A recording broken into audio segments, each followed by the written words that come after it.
Good day, YouTube. It's Lewis back with another video by Life Path 1 Spirit Guidance. Today is your 5th review video. Couldn't really see my hand there. That's technically 4 at the 5. There we are. So today, we've got a very special deck. Today we have the Thoth Tarot by Aleister Crowley, Gold Edition. Yes, I actually have the box for this one. Oh my god, I've got all the stuff for this, except one thing, but yeah. Right. So that is your box. It's a bit backwards because I'm using the other end of my camera. I'm sorry. It's easier for me. I can see what I'm doing a little bit better and gauge where my hands need to be. So, back of the box is... voila. Again, backwards. I will, as usual, try and find an Amazon listing for this to see if it's still available. It was about... not this time last year? I think a little bit earlier. Probably about... when did I start working there? It was about... April. So you're looking, I probably got this about May, June time last year. Right, so unpacking the box, we get a certificate. Signed as well, even though it's printed sign, but I'm sure that's good for something. We get our Gold Edition Thoth Tarot book, all coloured in several languages. Don't know how many languages it is in. Let's have a look, see if we can find out. Oh dear God, it does not specify the language. I think that's German? I'm going to assume that's German. So we've got both German and English language in here. It says, so on the back of the box, say the same thing, or does it say something different?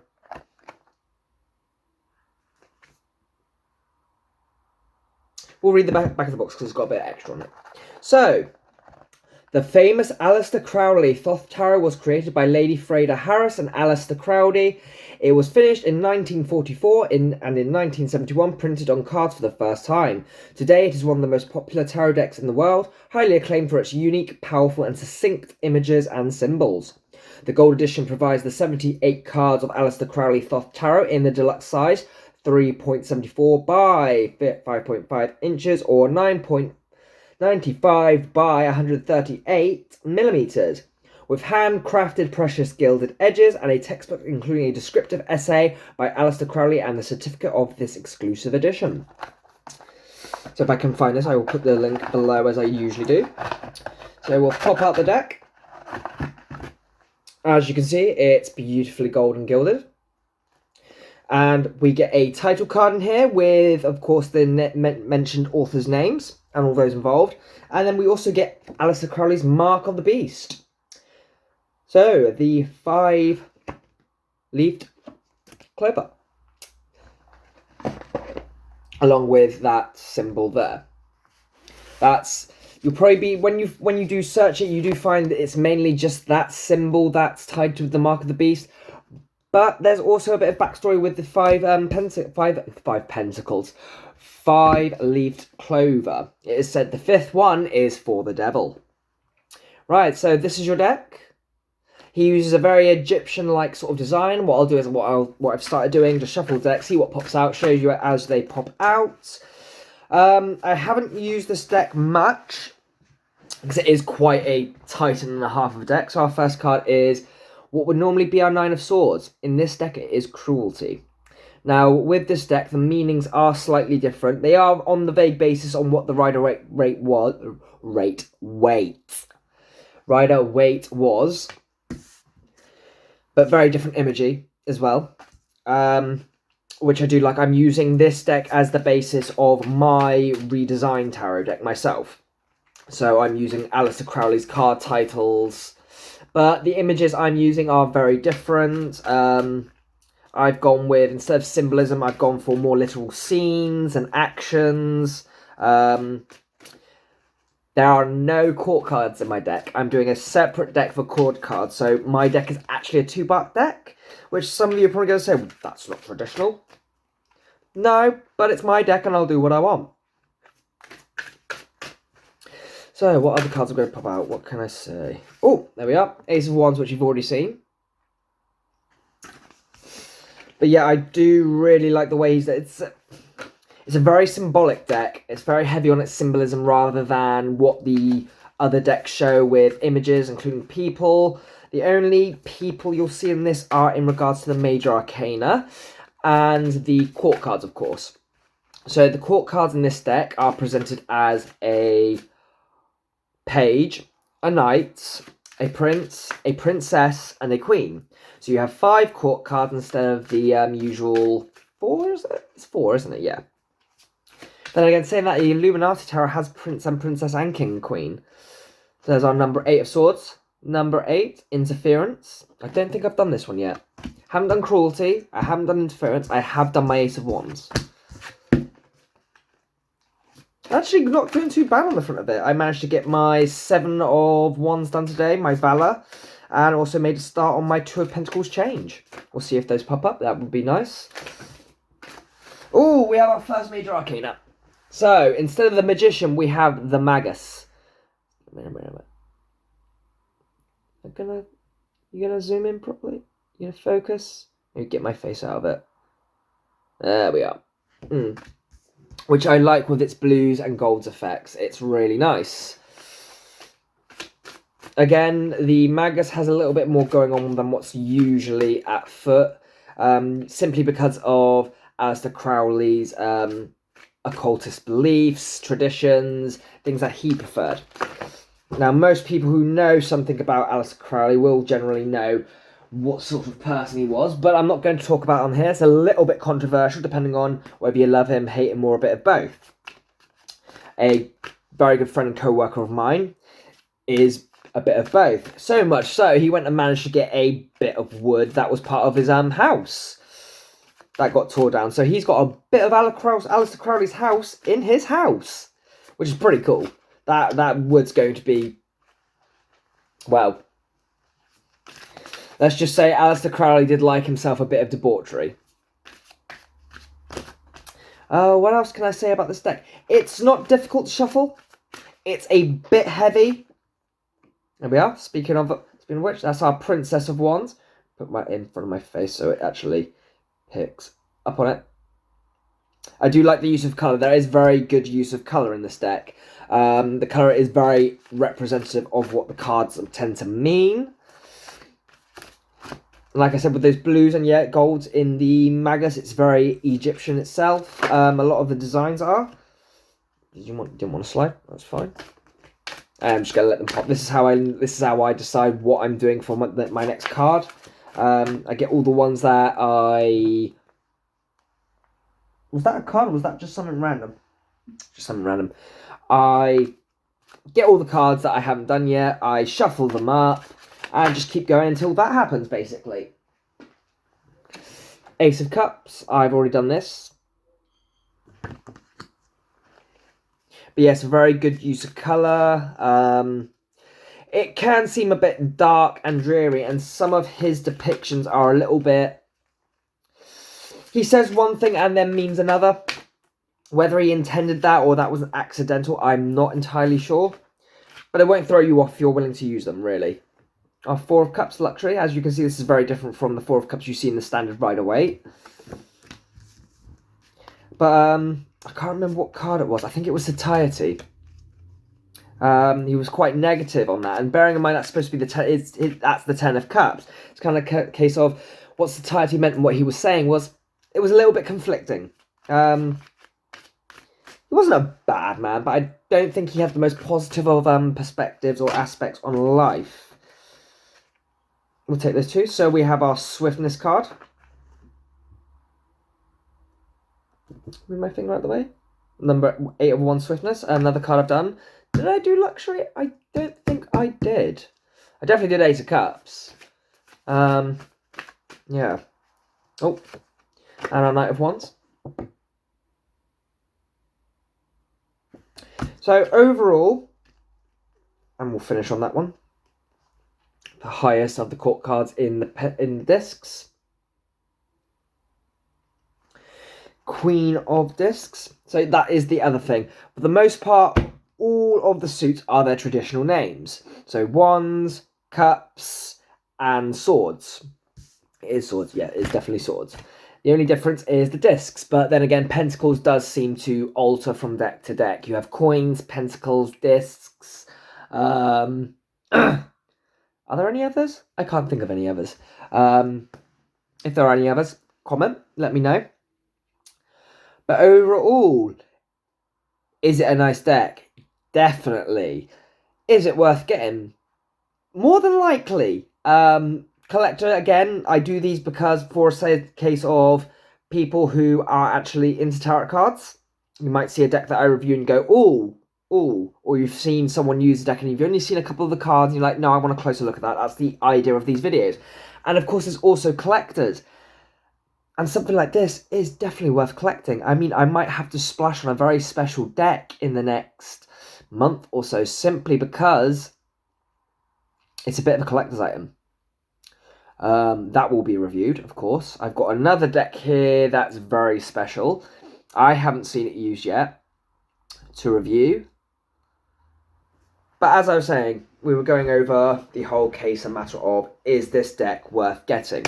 I would say beginner and intermediate, it is very friendly because it's more symbolic rather than actual working out the meaning. So if you are getting started, you can work very well from this. And also, if you want to use this in conjunction with other decks, it's also quite nice because it adds a slightly different perspective layer with the fact that the imaging will be very different and the symbolism, again, very different.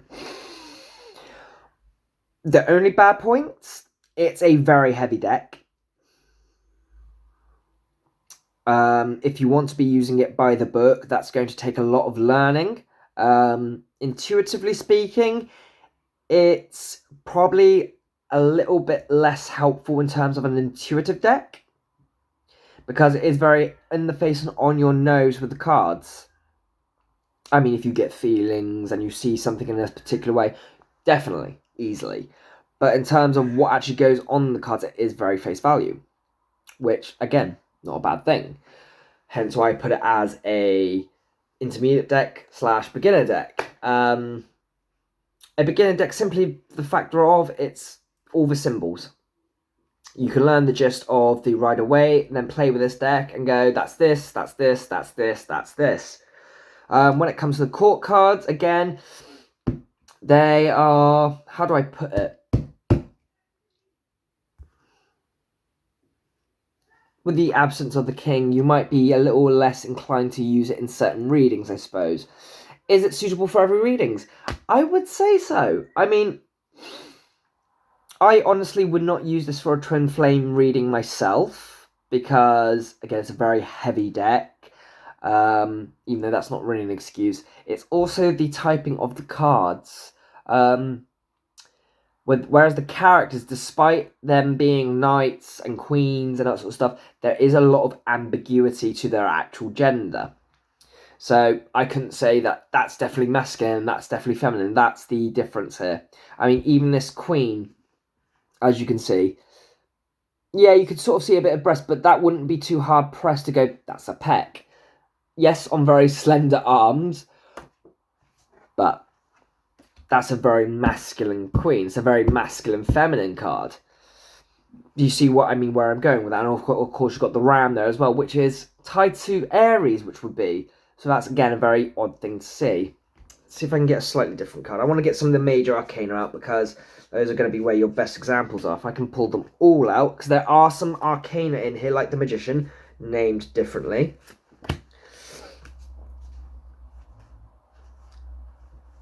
Well, 14 minutes. We've got time to go over those. Doesn't have to be a long-winded thing, but I think it is a nice chance to see.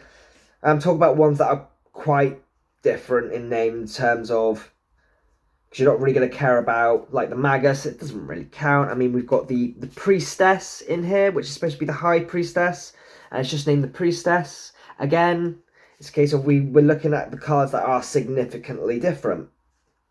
There's another one. There's another one. Not another one! Someone just cringed. I do apologise. Not. The Aeon. See, I'm saying those names, you're going, well, which one's that? Which one's that? Unless you've worked with this deck or know this deck in the past, you're going to be a bit lost as to the names. Doesn't really count. I think that is it. yeah, so that's done. Okay, let's go over those quickly then, shall we? Right, so I'll do them in order. 11, 8, 21, and 14. So, our first very different card is what was originally the 8th Arcana.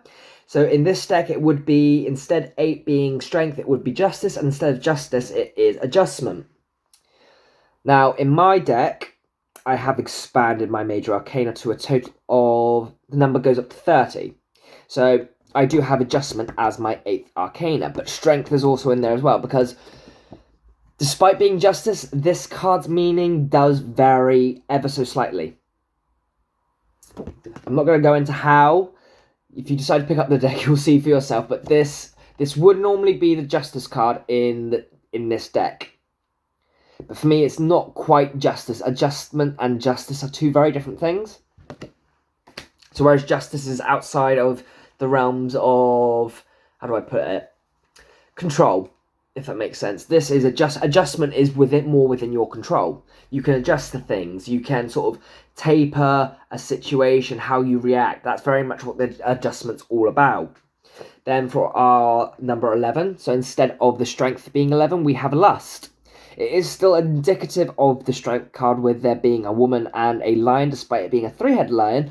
But this speaks more on moving towards your desires, having that want for things, working from the root chakra to a degree. Art. Again, this is another card where I split. This would normally be temperance in a regular deck. But in this deck, it's art. Art has stayed number 14 as an arcana in my deck. And I believe I didn't actually include a temperance card because their meanings are still fairly, I'm going to say fluidic. They do have a very fluid connection, art card and temperance. So then we have the Aeon. So for mine, I do actually have the Aeon as my number 20 arcana. And I made the Judgment card, which is I've renamed Longingness, the Judgment, as 29, I believe. Because again, this card's very different. This is rather embodiment rather than action, situational, and momentary. And then finally, instead of the world, we do have the universe. So again, this is another card I've done in my deck that is 2 cards rather than 1. The world is in its right place, with the universe actually in my deck being number 30 instead of 21. Simple fact is, this does still count as very much in the world, but it looks at the world in a bigger scope. That's the nice thing about Crowley's deck. So whereas the world would be a very encompassing cycle sort of thing, this is more about ebb and flow. Cause and effect. It's also a case of an inclusion of all things happening. So not just in our world, in our experience, but in the case of the literal universe. That is the Thoth Tarot.